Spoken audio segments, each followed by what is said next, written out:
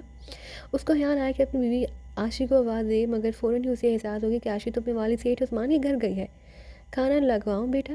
بوڑھی ملازم نے اسے کمرے میں داخل ہوتے ہوئے کہا۔ ابھی نہیں، کچھ دیر بعد کھاؤں گا، ضیاء راحیل نے جواب دیا۔ بیٹا کھانا کچن میں موجود ہے، بیٹا تو ہے نہیں، اگر اجازت دو تو میں اپنے گھر چلی جاؤں۔ بوڑھی ملازموں کا اشارہ عاشی کی طرف تھا۔ ہاں ہاں تم جاؤ، میں خود کھانا کھا لوں گا۔ اور بوڑھی ملازمہ دعائیں دیتی ہوئی رخصت ہو گئی۔ ضیاء راحیل سارے دن کا تھکا ہوا تھا، اس لیے ایزی چیئر پر دراز ہو گیا اور آنکھیں موند لی۔ حقیقتاً اس عمل سے تھکان دور ہو جاتی ہے۔ آج عاشی کے بغیر یہ گھر کتنا سونا لگ رہا ہے، راحیل نے سوچا، اور وہ ماضی کی تلخ شیریں دور میں ہچکولے کھانے لگا۔ مرزا سہیل بیگ جو ضیاء راحیل کے والد تھے، ان کا انتقال ہو چکا تھا۔ راحیل کی والدہ اس کے بچپن میں ہی خدا سے جا ملی۔ ہاں، لے دے کر ایک بہن رہ گئی، وہ بھی اپنے گھر بار کی ہو چکی تھی اور دارالحکومت سے دور رامپور میں اپنے شوہر کے ساتھ نہایت آرام اور سکون سے رہ رہی تھی۔ شاہدان ایک پرخلوص اور محبت کرنے والا شوہر ثابت ہوا۔ ضیاء راحیل ماضی کے تانے بارے میں الجھ کر رہ گیا، پھر اس کا ذہن عاشی کی طرف ہی گھوم گیا۔ عاشی اور راحیل کی شادی عام دنیا کے لیے نہایت حیرت کا باعث بن گئی۔ عاشی جو اس کی محبوبہ بھی تھی اور بیوی بھی، اپنے بے اختیار راحیل کے ہونٹوں پر ایک مسکان سی پھیل گئی۔ عاشی ایک مشہور فرم کے مالک سیٹھ عثمان کی اکلوتی اولاد تھی، جس میں ضیاء راحیل اسسٹنٹ مینیجر تھا۔ عاشی جس کو یورپ کے ہوا لگ چکی تھی، ایک الہر ماڈرن لڑکی تھی، اور اگر ایک طرف جدید ترین لباسوں کے ڈھیر اس کے پاس تھے تو دوسری طرف دنیا بھر کے میک اپ گویا اس پر ختم تھے۔ فیکٹری میں آتی تو فیکٹری کے ملازمین گھبرا جاتے، خصوصاً مینیجر تو عاشی کے آگے پیچھے رہتا۔ اتنی خوشامد کے باوجود عاشی کی ناک بھون چڑھی رہتی۔ یہ کیا ہے، یہ تو بالکل غلط ہے، یہ تو بالکل ہی بکواس۔ ہر چیز، ہر شخص کے لیے ایک ہی ریمارکس رکھتی۔ اور وہ ضیاء راحیل کی زندگی کا پہلا دن تھا جب وہ کسی ڈرافٹ پر سائن کرنے کے لیے سیٹھ عثمان کے کمرے میں گیا۔ سائن کرا کر جیسے ہی وہ واپس ہوا، ویسے ہی عاشی سیٹھ عثمان کی آفس میں داخل ہوئی۔ ایک لمحہ کے لیے وہ ٹھٹکا، کیونکہ عاشی نہ صرف دروازے میں رک چکی بلکہ نہایت انہماک سے اس کی طرف دیکھ رہی تھی۔ اسے اس بات کی بھی پرواہ نہیں تھی کہ اس باپ سیٹھ عثمان اس کی طرف متوجہ ہے۔ راحیل نے ایک نظر اس پر ڈالی اور آفس سے نکل گیا۔ اس کا دل تیزی سے دھڑک رہا تھا، کیونکہ عاشی نہایت بدمزاج اور سختگیر ہونے کے سبب ساری فرم کا موضوع بنی رہتی تھی، مگر راحیل نے کبھی اس کے متعلق نہیں سوچا تھا۔ باپ نے ورثہ میں جائیداد اس قدر چھوڑی کہ اسے کسی قسم کی فکر نہ تھی، عیش میں گزر رہی تھی اس کی زندگی۔ اس نے سائن شدہ ڈرافٹ مینیجر کی طرف بڑھا دیا اور خود کرسی پر ڈھیر ہو گیا. کیا بات ہے، طبیعت تو ٹھیک ہے؟ مینیجر نے معنی ہے انداز میں پوچھا. ایسے ہی جناب، رات کو دیر سے سویا تھا، کچھ کسل مندی سے محسوس کر رہا ہوں، راہیل نے بات گول کرتے ہوئے کہا. ابھی وہ اتنی ہی بات کر پائی تھی کہ وہ سامنے آ گئی. بڑی بڑی عجیب عجیب چیز بن رکھ چھوڑی ہے فرم میں. وہ مخاطب مینیجر سے تھی جبکہ اس کی نظریں راہیل کے سراپے کا جائزہ لے رہی تھی. راہیل گہرے اکھڑے بدن کا قبول صورت نوجوان تو اس کی شخصیت اپنے اندر ایک کشش رکھتی تھی. اور میساشی تشریف رکھی ہے؟ مینیجر ریشہ حقیقت میں ہوئے بولا. ان کی تعریف؟ وہ ایک انداز دلربائی سے بولی. ارے آپ انہیں نہیں جانتی؟ مینیجر کے لہجے میں حیرت تھی. یہ ہے مسٹر ضیاء راہیل، ملک کے مشہور جاسوسی ناول نگار اور ہماری فرم کے اسسٹنٹ مینیجر. اوہ ونڈرفل مسٹر راہیل، مجھ سے ملو. میں آشفہ عثمان ہوں، لوگ مجھے عاشی کے نام سے پکارتے ہیں. عاشی نے بے باکی سے اپنا خوبصورت ہاتھ راہیل کی طرف بڑھایا اور راہیل نے اس کا بڑا ہوا ہاتھ تھام لیا. مسرت کی یہ لمحات کس قدر خوبصورت ہیں جن میں آپ جیسے ہاتھوں سے ملاقات ہوئی. راہیل عاشی کی آنکھوں میں دیکھتا ہوا بولا اور لاکھ مارٹن ہونے کے باوجود وہ جھیم سی گئی. اوکے مسٹر راہیل، ہم پھر ملیں گے. آپ سے مل کر خوشی ہوئی، عاشی نے کہا اور فرم کے اندرونی سیکشن کی طرف بڑھ گئی. مجھے آپ سے پوری ہمدردی ہے مسٹر راہیل، مینیجر نے معنی ہے انداز میں مسکرا کر کہا جبکہ راہیل نے صرف مسکرانے پر ہی اکتفا کیا. اس دن اس کا دھیان کام پر نہیں لگا. چھٹی کے بعد وہ آفس سے باہر نکلا تاکہ سواری کے لیے کوئی رکشہ ٹیکسی مل سکے. ابھی وہ فٹ پاتھ پر جا ہی رہا تھا کہ اپنے پیچھے سے آتے ہوئے کار کا ہارن سن کر وہ چونک اٹھا. ارے ڈر گئے؟ وہ کھلکھلا کر ہنس دی. یہ عاشی تھی جو بیلی پر اسکرٹ اور بلاؤز میں ملبوس ہے، آنکھوں پر گوگو چشمہ، چہرے پر سلیقہ کا میک اپ کیا جبکہ بھوؤں پر نیلگو شیڈ استعمال کیے گئے تھے. عاشی نے ڈرائیونگ سیٹ پر بیٹھے ہوئے اپنی ساہی دار گردن کار کی کھڑکی سے باہر نکالی ہوئی تھی جبکہ راہیل ضیاء الجھن زدہ نظروں سے اس کی طرف دیکھ رہا تھا. کیا سوچ رہے ہو مسٹر راہیل؟ وہ بے تکلفی پر اتر آئی. یہی کہ لوگ اس طرح کی ملاقات کو کیا سمجھیں گے. ارے واقعی ہم لوگ تماشا بن جائیں گے. آؤ بیٹھو، میں تمہیں تمہارے گھر تک ڈراپ کر دوں. وہ آپ سے تم پر اتر آئی؟ میرا خیال ہے کہ مجھے سروس سے ہاتھ دھو لینے چاہیے. ضیاء راہیل اس کے برابر والی نشست پر بیٹھتا وہ بولا. کیا مطلب؟ عجیب ہمار آلود انداز میں اس کی طرف دیکھتی ہوئی بولی. مطلب صاف ہے کہ کیا سیٹھ عثمان صاحب یہ بات گوارا کریں گے کہ ان کی ساجداری ایک معمولی آدمی سے یوں شارے عام پر ملتی پھرے؟ اور ڈونٹ مائنڈ، اپنے معاملات میں خود مختار ہوں. عاشی نے کار کی رفتار آہستہ کرتے ہوئے کہا. اور یہ جواب ایسا ہی تھا کہ ضیاء راہیل کو خاموشی میں ہی عافیت نظر آئی. کیا سوچنے لگے مسٹر راہیل؟ عاشی نے پوچھا. آپ کی موجودگی میں کیا سوچ سکتا ہوں؟ وہ عاشی کی آنکھوں میں جھانکتا ہوا بولا اور ایڈوانس سوسائٹی کی دلدادہ ہونے کے باوجود عاشی بری طرح جھیم گئی. تمہارا گھر کہاں پر ہے؟ وہ جھیم مٹانے کی خاطر بولی. کیوں ہاں تکلف کر رہی ہیں؟ اس نے انکساری سے کام لیا. ارے تکلفات چھوڑو ڈیئر، یہ بتاؤ کدھر سے چلوں؟ وہ ایک شان بے نیازی سے اپنے گال پر جھولتی ہوئی لیڈ کو جھٹک کر بولی اور راہیل اپنے آپ کو کسی دوسری دنیا میں محسوس کرنے لگا. اتنے بڑے دولت مند باپ کی بیٹی اس سے کس التفات سے مل رہی تھی؟ اس نے ایک سرد سانس لے کر اپنے گھر کی لوکیشن بتائی.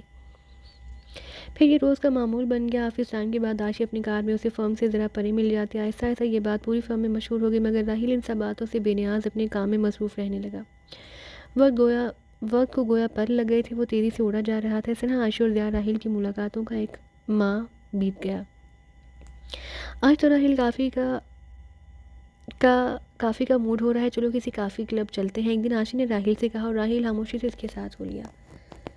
شاید اس نے بھی اپنے آپ کو حالات کے دھارے پر چھوڑ دیا تھا. تم شادی کیوں نہیں کر لیتے راہیل؟ عاشی نے راہیل کی طرف دیکھتے ہوئے سوال کہ میں نے ابھی تک اس کے متعلق سوچا نہیں مس عاشی.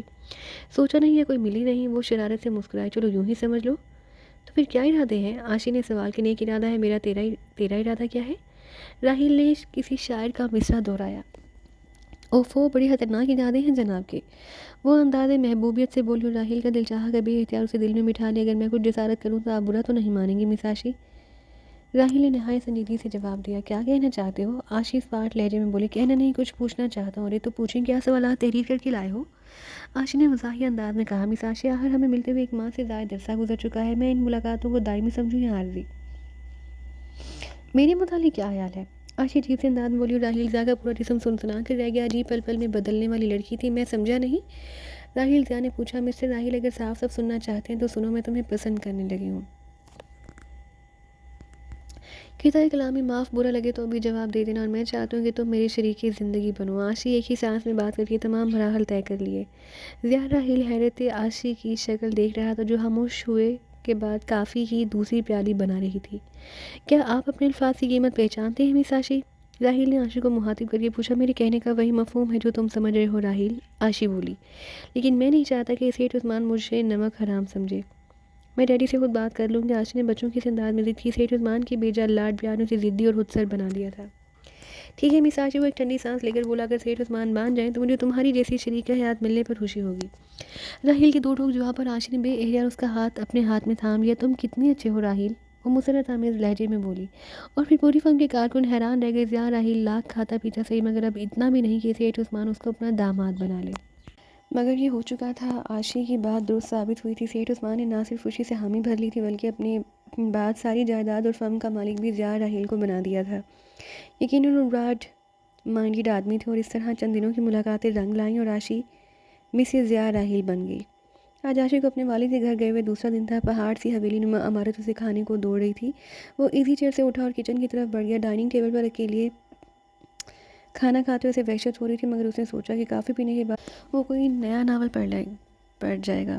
کھانے کے بعد اس نے گرم کافی کا کپ اپنے سامنے رکھا اور سگریٹ سلگائی، اور اس کا ذہن کوئی نئی جاسوسی ناول لکھنے کے لیے پلاٹ سوچنے لگا۔ اس کے ساتھ ہی وہ کافی کا گھون بھی لیتا رہا۔ فلٹر ٹپ سگریٹ اس کی انگلیوں میں پھنسا ہوا تھا، کافی قریب الحتم تھی۔ اچانک ہی ضیاء راہیل پر گہری آلودگی طاری ہونے لگی۔ اس نے لا کر اپنے آپ کو سنبھالا، مگر بیکار۔ آلودگی گہری ہوتی گئی اور گہری ہوتی گئی۔ راہیل نے ایک اور سنبھالا لیا، مگر بیکار۔ اس کا سر ڈائننگ ٹیبل سے جا لگا، شاید وہ بے ہوش ہو چکا تھا، اور پوری حویلی نما عمارت سائیں سائیں کرتی ہوئی معلوم ہو رہی تھی۔ سلیمان، او سلیمان! عمران نے سلیمان کو آواز دی، اور خلاف توقع جلد ہی سلیمان کی صورت نظر آئی۔ کیا بات ہے صاحب؟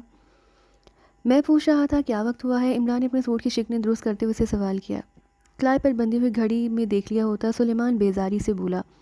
ناراض نہ ہو پیاری، میں ذرا کام سے جا رہا ہوں، دوپہر کا کھانا باہر ہی کھاؤں گا۔ کون سی نئی بات ہے صاحب؟ سلیمان برجستہ بولا اور بڑبڑاتا ہوا کمرے سے باہر نکل گیا۔ عمران نے اپنے لباس پر ایک طائرانہ نگاہ ڈالی اور ہونٹوں پر ایک مقبول فلمی دھن بجاتا ہوا فلیٹ سے نکل گیا۔ چند ہی لمحوں بعد اس کی کار سڑک کے سینے پر پھیل رہی تھی۔ آج کل عمران پر ٹھیکیداری کا بھوت سوار تھا، اور پھر کام کیوں نہ ملتا؟ یہ کوئی زاہد عدنان تھا جو ایک جدید ترین عمارت تعمیر کرانا چاہتا تھا۔ عمران کی کیڈلاک کا رخ اب وینس اسٹریٹ کی طرف تھا، کیونکہ مطلوبہ عمارت وینس اسٹریٹ کے قریب ہی زیر تعمیر تھی۔ جلد ہی اسی کیڈلاک وینس اسٹریٹ کے نزدیک پہنچ گئی۔ عمران نے ایک زیر تعمیر عمارت کے نزدیک جا کر اپنی کیڈلاک کو روک دیا۔ سامنے ہی صفدر کھڑا ہوا نظر آیا۔ عمران نے گاڑی کا انجن بند کیا اور گاڑی کو لا کر کے نیچے اترایا۔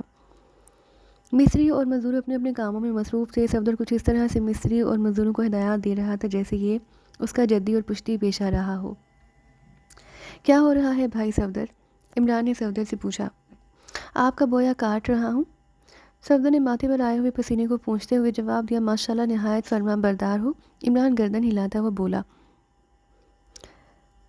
صاحب جال کتنے سود کے لوہے کا پڑے گا؟ ایک تھگنے قد کے مستری نے صفدر کے نزدیک آ کر سوال کیا۔ کیا اتنی چھوٹی چھوٹی باتیں بھی میں ہی بتاؤں؟ صفدر گھورتا ہوا بولا۔ میں تو آپ کی رائے لے رہا تھا جناب، مستری ڈزبز ہو کر بولا۔ کیا اس سے پہلے جھک مارتے رہے ہو؟ شاید صفدر بھی ادھار کھائے بیٹھا تھا۔ تو مستری ہو تعمیر میں حامی نہیں رہنی چاہیے، عمران نے مستری کو مخاطب کرتے ہوئے کہا۔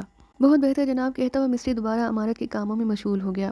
کیا کسی سے لڑ کر بیٹھے ہو میاں صفدر؟ عمران نے مزدقہ ہیض انداز میں کہا۔ میری سمجھ میں نہیں آتا کہ آپ کو ٹھیکیداری کی کیا سوجی؟ صفدر نے منہ بناتے ہوئے کہا۔ یہ دنیا ایک لیبارٹری ہے تو کیوں نہ ہم تجربات کریں؟ عمران نے مزدقہ ہیض سنجیدگی سے جواب دیا۔ مجھے فلسفے سے ہمیشہ نفرت رہی ہے، صفدر منہ بنا کر بولا۔ کنفیوشیس نے کہا ہے کہ یہ عمران صاحب مذاق کی بھی حد ہوتی ہے۔ اس منحوس چینی کا نام سن کر میں بھی الرجک ہونے لگا ہوں۔ الرجک؟ عمران ایک طویل سانس لے کر بولا۔ یہ الرجک بھی کیا لفظ ہے؟ یوں معلوم ہوتا ہے جیسے کسی عرب ریاست کا نام ہو۔ صفدر چند لمحوں تک عمران کی طرف دیکھتا رہا، شاید وہ کچھ سوچنے لگا تھا، پھر عمران سے مخاطب ہوا۔ ایک بات پوچھیں عمران صاحب، اس ٹھیکیداری کے پس پردہ کوئی اور وجہ تو نہیں؟ در حقیقت عجیب سوال تھا۔ ایک لمحہ کے لیے تو عمران بھی بوکھلا کر رہ گیا۔ صفدر کی ذہانت کا وہ پہلے سے ہی متعارف تھا۔ اس سے پہلے کہ عمران صفدر کے اس بات کا کوئی معقول جواب دیتا، اسے فیاض جیپ میں آتا ہوا دکھائی دیا۔ لو سنبھالو، آ گئے آپ کے کرم فرما۔ صفدر عمران کا چہرہ دیکھ کر اپنا سوال بھی بھول گیا اور غیر محسوس انداز میں عمارت کی طرف کھسک گیا۔ یہ تم ہو عمران؟ فیاض حیرت سے بولا۔ میں نے تو سنا تھا کہ تم نے کنسٹرکشن کا کام شروع کر دیا، مگر مجھے یقین نہیں آیا تھا۔ تو اب یقین کر لو سپر۔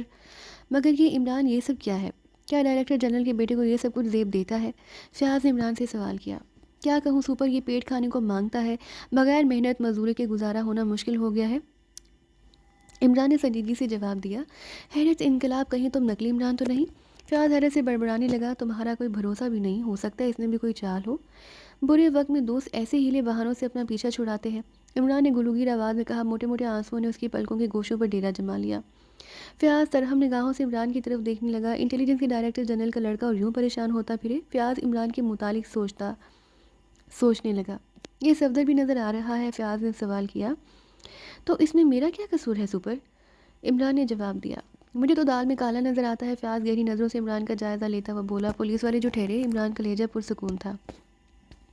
نہیں چلے گی فرزند، شرافت سے اگل دو، فیاض مسکراتے ہوئے بولا۔ اس وقت کہاں سے آ رہے تھے سپر؟ عمران نے فیاض کی بات غور کرتے ہوئے کہا، اور فیاض ایک طویل سانس لے کر رہ گیا۔ نہیں بتانا چاہتے خیر، مگر میں یہ نہیں مان سکتا کہ تم یوں معمولی ٹھیکیداری کا کام کرتے پھرو۔ تمہارے یہ ماننے یا نہ ماننے سے حقیقت نہیں بدلے گی سپر۔ عمران نے فیاض کو دو ٹوک جواب دیا۔ اچھا مجھے اجازت دو، فیاض ڈچ ہو کر بولا۔ میں گھر بلانے تو نہیں گیا تھا، عمران نے فیاض کو جلاتے ہوئے کہا۔ تم نہایت جاہل آدمی ہے عمران، بات کرنے کی۔ ابھی فیاض اتنا ہی کہہ پایا تھا کہ ایک زوردار دھماکہ ہوا اور فیاض کے ساتھ ساتھ عمران بھی اچھل پڑا۔ چند لمحے تو وہ لوگ سمجھ نہ پائے کہ ہوا کیا ہے، پھر عمران ہی کو ہوش آیا۔ کیا ہوا ہے؟ عمران چیخا۔ اس سے پہلے کہ صفدر جواب دیتا، ایک مستری چیختا ہوا عمران کے نزدیک آیا۔ وہ انجینئر صاحب، دوسری منزل ہے نا؟ وہ ارے تو بکواس بھی کرو، فیاض آنکھیں نکال کر بولا۔ وہ جناب دوسری منزل کا پلر اور دیوار خود بخود گر گئی ہے۔ فیاض نے قہر آلود نگاہوں سے عمران کو دیکھا، جیسے کہہ رہا ہو کہ یہ کام تمہارا نہیں۔ پیار کے بچے، تم خلاف قانون کام کر رہے ہو، کنسٹرکشن کا کام تمہارے بس سے باہر ہے، فیاض غصے سے بولا۔ کسی مزدور یا مستری کی چوٹ تو نہیں لگی؟ عمران فیاض کے بجائے ایک مستری سے مخاطب ہوا۔ پتہ نہیں صاحب، جا کر دیکھتا ہوں۔ بوکھلایا ہوا مستری دوبارہ عمارت کی طرف دوڑ گیا۔ تم فوراً یہ کمپنی بند کر دو، تمہیں ایسا کوئی تجربہ نہیں، ناقص میٹیریل کی تعمیر انسانی جانوں کے لیے جان لیوا ثابت بھی ہو سکتی ہے۔ فیاض نے عمران کو تنبیہ کے انداز میں مخاطب کیا۔ تجربہ کام کرنے کے بعد ہی حاصل ہوتا ہے سپر، کوئی شخص ماں کی پیٹ سے سیکھ کر نہیں آتا۔ دنیا میں آنے کے بعد انسان جس کام میں بھی دلچسپی لیتا ہے اس میں زیادہ کامیاب ہوتا ہے۔ اگر اس کی مرضی کے خلاف تم اسے کہیں اور لگا دو تو وہ کبھی کامیاب نہیں ہو سکتا۔ عمران نے تقریر جھاڑتے ہوئے کہا۔ یہ تمہیں کنسٹرکشن سے کب سے دلچسپی پیدا ہو گئی ہے؟ فیاض نے سوال کیا، اور اس سے پہلے کہ عمران کچھ جواب دیتا، عمارت کے اندرونی حصے سے ایک شور سا اٹھ کھڑا ہوا۔ عمران نے قریب آتے ہوئے صفدر سے پوچھا، کیا بات ہے صفدر؟ عمران صاحب، ایک مزدور پلر کے نیچے آ کر مر گیا ہے۔ ارے! عمران کے منہ سے نکلا اور وہ تیزی سے عمارت کی طرف بڑھ گیا۔ اس کے پیچھے ہی فیاض گیا، پھر صفدر کیسے پیچھے رہتا؟ کیا ہوا، کیا بات ہے؟ عمران نے سوال کیا۔ سائد خان ہمارا بھائی، ایک سرخ و سفید مزدور روتے ہوئے کہا۔ کیا ہوا سائد خان کو؟ صاحب وہ ہم سے روٹھ گیا، مزدور نے عمران سے کہا اور بلک بلک کر رونے لگا۔ صفدر تم ہسپتال کو فون کرو، ایمبولینس بھیج دیں گے، عمران نے مرنے والے مزدور کی نعش دیکھتے ہوئے کہا، جس کو مزدور پلر کے نیچے سے نکال کر لا چکے تھے اور اب ایک فرش پر ڈال دیا گیا تھا۔ صبر کرو خدا کو یہی منظور تھا۔ عمران نے روتے ہوئے مزدور کو مخاطب کیا۔ غالباً مرنے والا مزدور اس کا بھائی یا رشتہ دار تھا۔ صفدر قریبی ریسٹورانٹ سے فون کرنے چلا گیا اور جیسے ہی فیاض کو عمران تنہا نظر آیا وہ عمران پر برس پڑا۔ میں پہلے ہی تمہیں منع کر رہا تھا، تمہاری ضد نے ایک انسان کی جان لے لی، اور اگر کام جاری رہا تو نہ جانے۔ فیاض نے جملہ ادھورا چھوڑ دیا۔ اوپر اپنے کام سے کام رکھو، مزدور مر گیا یہ ایک اتفاق کی بات ہے اور اس کا اسے معاوضہ مل جائے گا، سمجھے؟ عمران نے سرد لہجے میں کہا اور فیاض عمران کا منہ دیکھتا رہ گیا۔ چند لمحے تک وہ عمران کی صورت دیکھتا رہا، پھر تیز قدم اٹھا کر عمارت سے باہر چلا گیا۔ بیرونی دروازے پر اسے صفدر ٹکرایا، مگر فیاض رکا نہیں تھا۔ فیاض چلا گیا۔ صفدر نے عمران کے قریب پہنچ کر سوال کیا۔ ہاں وہ چلا گیا، تم فون کرائے؟ عمران نے سوالیہ انداز میں کہا۔ ایمبولینس آنے والی ہے، صفدر نے جواب دیا۔ ٹھیک ہے، عمران نے منہ چلاتے ہوئے کہا۔ رات کی سرد اور خوفناک تاریکی نے اپنے بھیانک پر پوری فضائے بست پر کسی خون آج شام عفریت کی طرح پھیلا رکھے تھے۔ یہ دسمبر کی ایک سرد ترین رات تھی، حالانکہ اس وقت رات کے 10 بجے ہوں گے، مگر یوں محسوس ہو رہا تھا جیسے رات آدھی سے زیادہ گزر چکی ہو۔ پوری کائنات خاموشی اور تاریکی کے دبیز پردے میں چھپی ہوئی تھی۔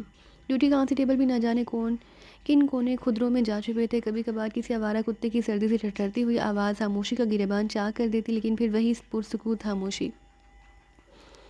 قومی شاہراہ بھی اس وقت ویران اور سنسان پڑی تھی۔ کبھی کبھار کوئی اکا دکا کار سڑک کے سینے پر دوڑتی چلی آتی، لیکن پھر وہی سناٹا، وہی خاموشی، سڑک کے ہر دو اطراف لگے ہوئے الیکٹرک پول کی پلاہٹ آمیز خاموشی۔ روشنی تاریکی سے برسرے پیکار تھی، ہر طرف ایک عجیب پرحیت خاموشی چھائی ہوئی تھی۔ نام پوچھتی سردی کی وجہ سے لوگ وقت سے پہلے بستروں میں جا چپے تھے اور حواب خرگوش کے مزے لے رہے تھے۔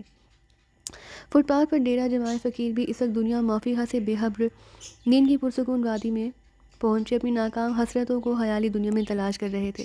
پان سگریٹ کے ہوانچے والے بھی کب کی اپنی دکان بڑھا کر اپنے اپنے گھروں کو سدھار چکے تھے۔ ہاں اگر جاگ رہی تھیں تو شبینہ گلیوں کی راتیں عشق کی دلدادہ امراء و روسا نائٹ کلبوں میں بیٹھے سردی سے لطف اندوز ہو رہے تھے۔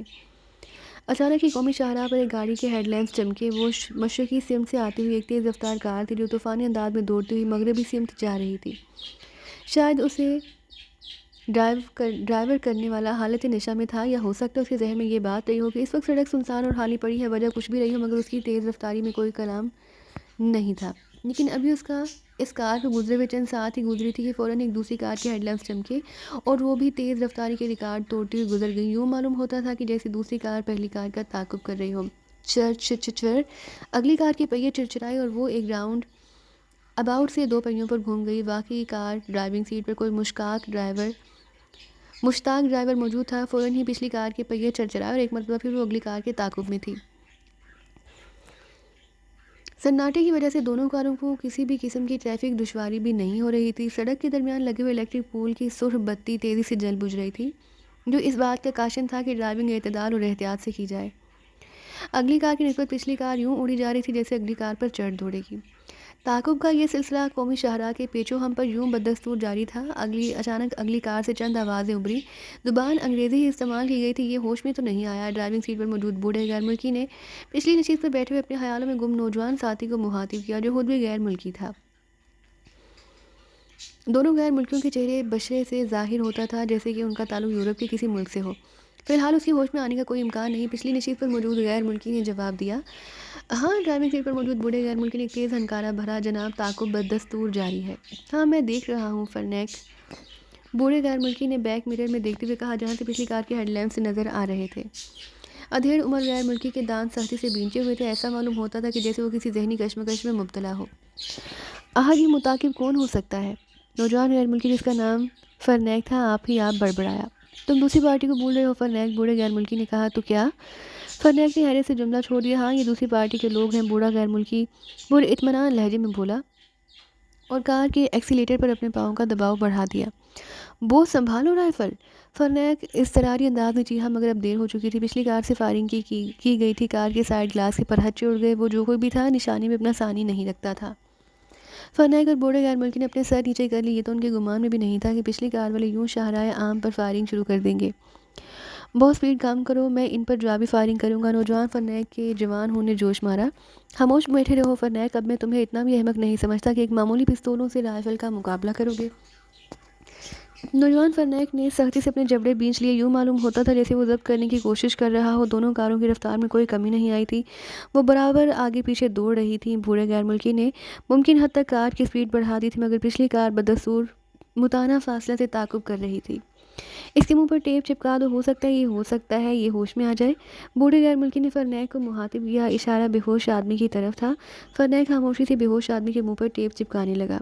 اچانک ہی پچھلی کار سے دوسرا فائر ہوا اور اس دفعہ بوڑھا غیر ملکی کار کے توازن کو برقرار نہ رکھ سکا، کیونکہ فائر پچھلے ٹائر پر کیا گیا تھا، جو ایک دھماکے سے بسٹ ہو گیا۔ کار ڈس بیلنس ہو گئی، لاکھ غیر ملکی کے سنبھالنے کے باوجود فٹ پاتھ پر چڑھ گئی۔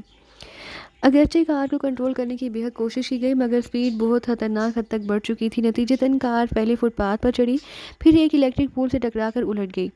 کار کا انجن بدستور چل رہا تھا، پہیوں کا رخ زمین کے بجائے آسمان کی طرف ہو گیا، جبکہ پچھلی چھت زمین سے جا ملی۔ کئی منٹ گزرنے کے بعد پچھلی کار کا دروازہ کھلا، جس سے ایک لمبے قد کا پتلا دبلا چینی برآمد ہوا۔ اندھیرے میں اس کی بلی جیسی آنکھیں تیزی سے گردش کر رہی تھیں۔ چند لمحوں تک وہ کھڑا ہوا، الٹی ہوئی کار کو دیکھتا ہوا، نہایت محتاط انداز میں اس کی طرف بڑھا، لیکن وہ اگر یہ سوچ رہا تھا کہ دوسری طرف سے کوئی تحریک ہوگی تو یہ اس کی بھول تھی۔ شاید الٹی ہوئی کار میں سوار تمام افراد دوسری دنیا کو سدھار چکے تھے، یا پھر یہ ہو سکتا ہے کہ وہ صرف بے ہوش ہوئے ہوں۔ وجہ کچھ بھی رہی ہو، بہرحال یہ حقیقت ہے کہ ان میں سے کوئی ہوش میں نہیں تھا۔ دبلے پتلے چینی کے ہونٹوں پر کار کو دیکھ کر ایک آسودہ سی مسکراہٹ رنگ گئی، جیسے یہ سب کچھ ان کی حسب منشا رہا ہو۔ وہ نپے تلے قدم اٹھاتا ہوا الٹی ہوئی کار کی طرف بڑھا، پھر ایک جھٹکے سے کار کا دروازہ اپنی طرف کھینچ لیا۔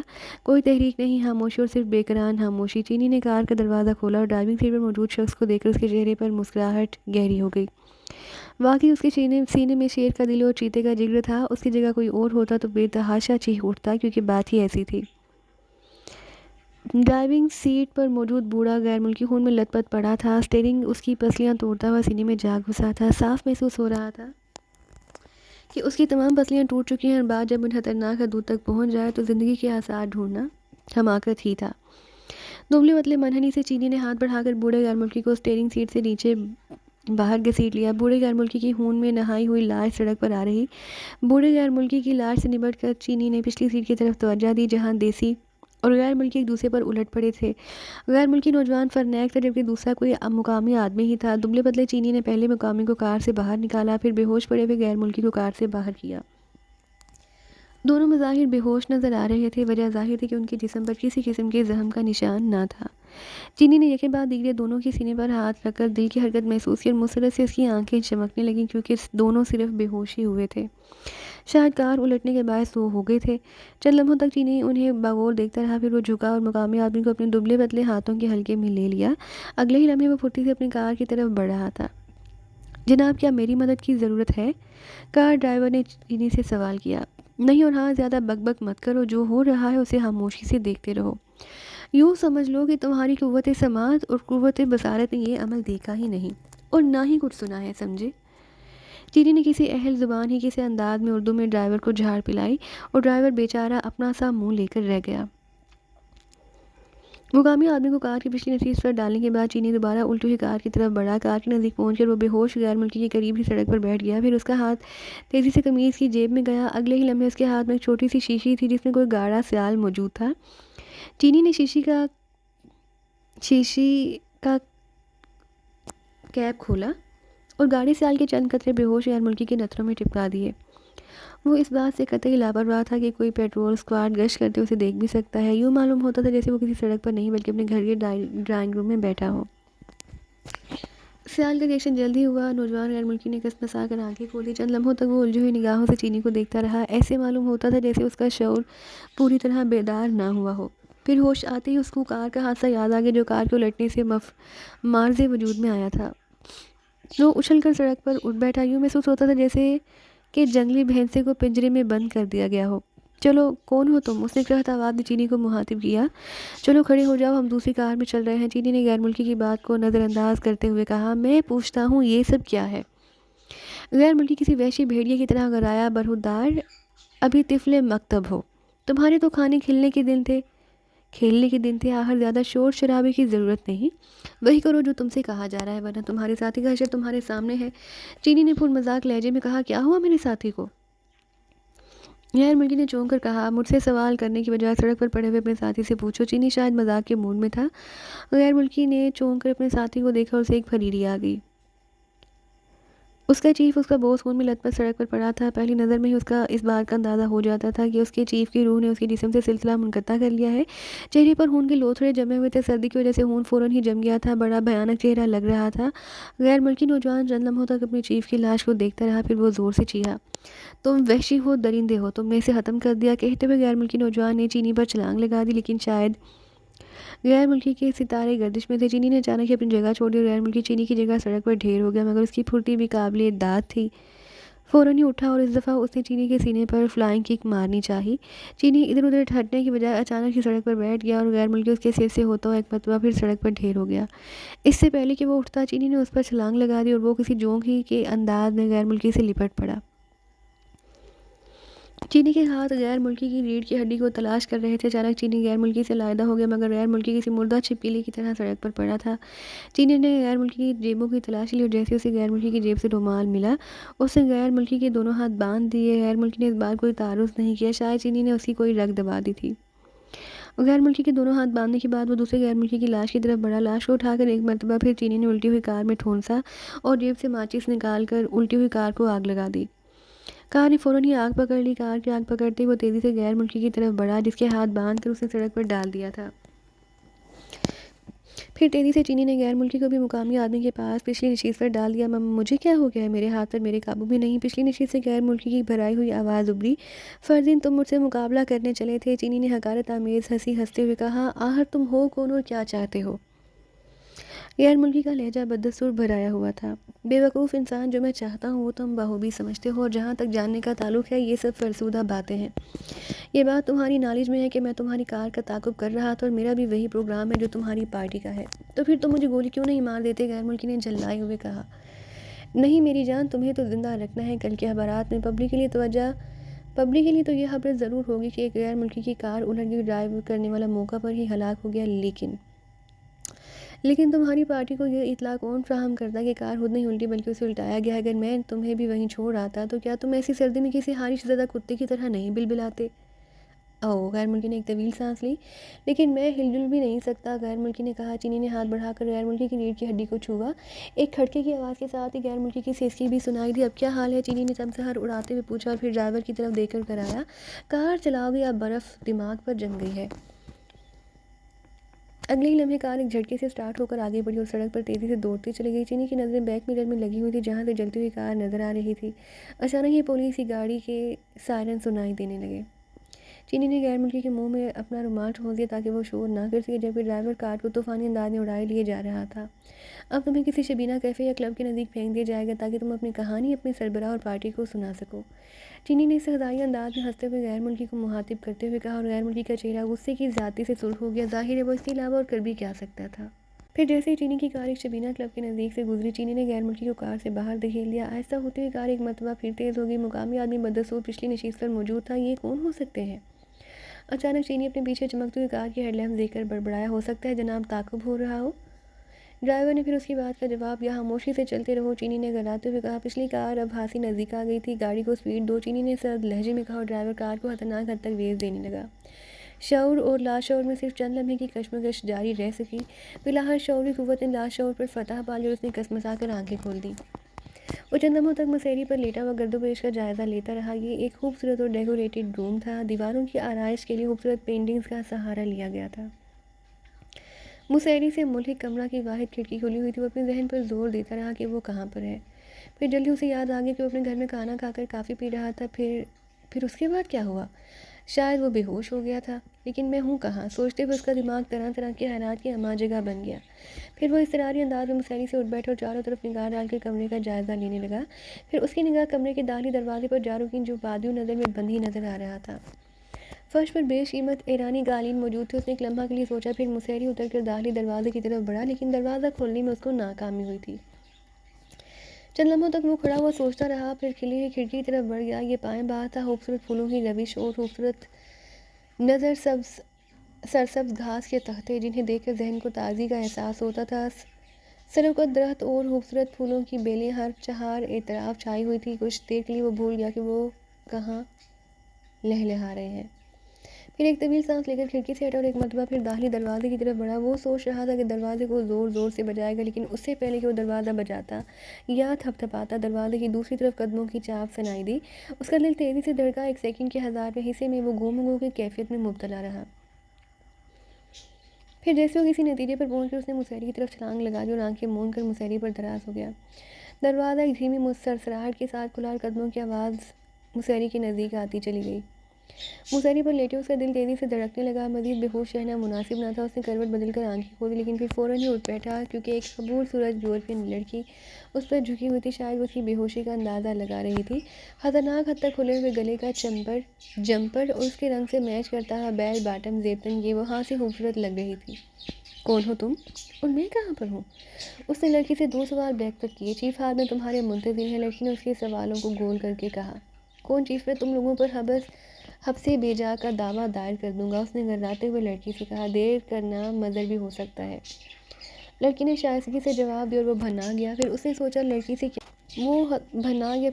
کہ لڑکی سے کیا بات کری، جا کر دیکھ لینا چاہیے کہ چیف کون ہے اور یہ سب چکر کیا ہے۔ یہ ضیاء راحیل تھا، ملک کا مشہور مصنف جس میں تجسس کا جذبہ کوٹ کوٹ کر بھرا ہوا تھا۔ چلو میں تیار ہوں۔ بالآخر ضیاء راحیل نے لڑکی کو مخاطب کیا اور لڑکی مزید کچھ کہے داخلی دروازے کی طرف چل دی۔ ضیاء راحیل بھی لڑکی کے پیچھے پیچھے ہی چل دیا۔ کمرے سے نکل کر ضیاء راحیل نے دیکھا کہ وہ اس وقت ایک طویل راہداری میں موجود ہے جس کے ہر 2 اطراف دروازے موجود تھے۔ لڑکی چلتے ہوئی ایک دروازے کے نزدیک رکی اور اسے پش کر کے اندر داخل ہو گئی۔ ضیاء راحیل نے بھی بلا جھجک لڑکی کی تقلید کی۔ یہ ایک چھوٹا سا کمرہ تھا۔ جیسے ہی ضیاء راحیل اس میں داخل ہوا، لڑکی کمرے کی دوسری طرف والے دروازے کی طرف بڑھ گئی۔ عجب گورکھ دھندا ہے، راحیل بڑبڑایا، مگر چلنا تو پڑا ہی تھا۔ پھر جیسے ہی وہ دروازے کی دوسری طرف پہنچا، اس نے اپنے آپ کو ایک وسیع و عریض ہال میں پایا۔ ہال میں 3 اطراف قیمتی فوم کے صوفہ سیٹ موجود تھے۔ چوتھی طرف ایک لمبی چوڑی الماری رکھی ہوئی تھی جس پر ایک خوبصورت پلاسٹک کی گڑیا رکھی ہوئی تھی۔